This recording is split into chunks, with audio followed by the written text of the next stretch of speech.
But sometimes we don't focus on something else about Arizona, and that's that it's exceptionally easy to vote in Arizona. For an eligible voter to get on the lists, to get a ballot, to cast it at a time of their choosing is really easy. My organization, the Center for Election Innovation and Research, is going to release a report tomorrow about how early and mail voting have really evolved since 2000 and really spread to almost all of the states. And most voters, the vast majority, have access to options to vote early or by mail well in advance of Election Day. But this is something that Arizonans have had for a long time, and really in many ways led the nation in this. And it was really bipartisan. It was something that was embraced by both parties as a way to increase access and also probably get their own voters out, right? Adrian, you've been involved with this for quite some time at different levels. Can you talk a little bit about how easy it is for Arizonans to vote, and maybe talk directly to Arizona's voters who might be on the fence about participating in an election about how it's so convenient to take advantage of the vote here? Well, you're 100% right that Arizona has been at the forefront of election administration innovation for voters for a long time. We started no excuse absentee voting back in 1991, 92 timeframe. We were the first state to adopt online voter registration.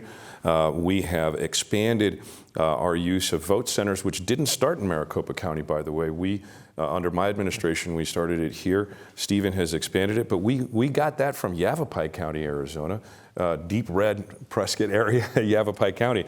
And so all across Arizona, our voters have been able to vote with ease, and they've been able to even track their own ballots, which is technology that we are now launching across the state, which Maricopa County has had for some time and Pima County has had for a couple of years.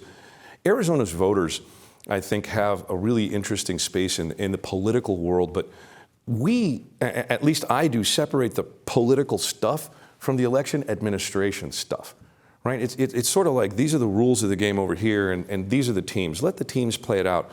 But the rules are pretty solid, and they've been very pro-voter for a long time, David. And my predecessor, actually, Helen Purcell, was at the vanguard of this, really making early voting available, advocating to make sure that voters could get their ballot in the mail, sit and contemplate their choices, get the signature verification done well, which is happening a lot. And by the way, the folks that train our signature verifiers are the same folks that train the FBI signature folks, right? And so we have all these systems and all these redundancies that I'm sure we'll speak more of. But just know this, Arizona voters, we're just like you. We want to make sure that the game is solid, that the rules are followed, that the law is followed. And I think what people can take a little bit of comfort in is sort of the record of 2020 and 2022. The opening package that Bill mentioned talked about all of these lawsuits and all of these challenges. And you'd think that after all of those attacks, something could be found that was wrong if there was. And it's a testament to those people that I mentioned earlier, all those election workers that do their level best every day to make sure that our elections run well, and they do it for Arizona's voters. I'm very, very proud of the election administration family in Arizona, and I think all Arizonans should be that proud.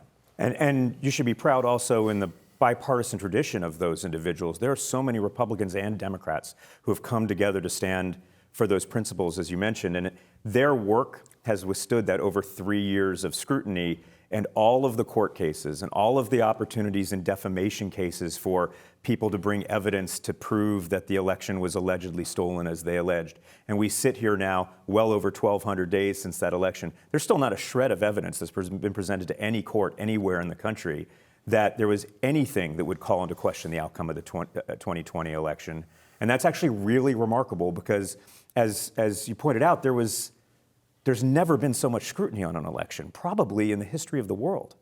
Well, and the scrutiny notwithstanding, the people that actually do this in a bipartisan way really want Arizona's voters to get engaged. When I was sitting in Stephen's seat at Maricopa County, I wanted to have a mobile van that we could move around the county, or 2 or 3, to register voters and get them voting.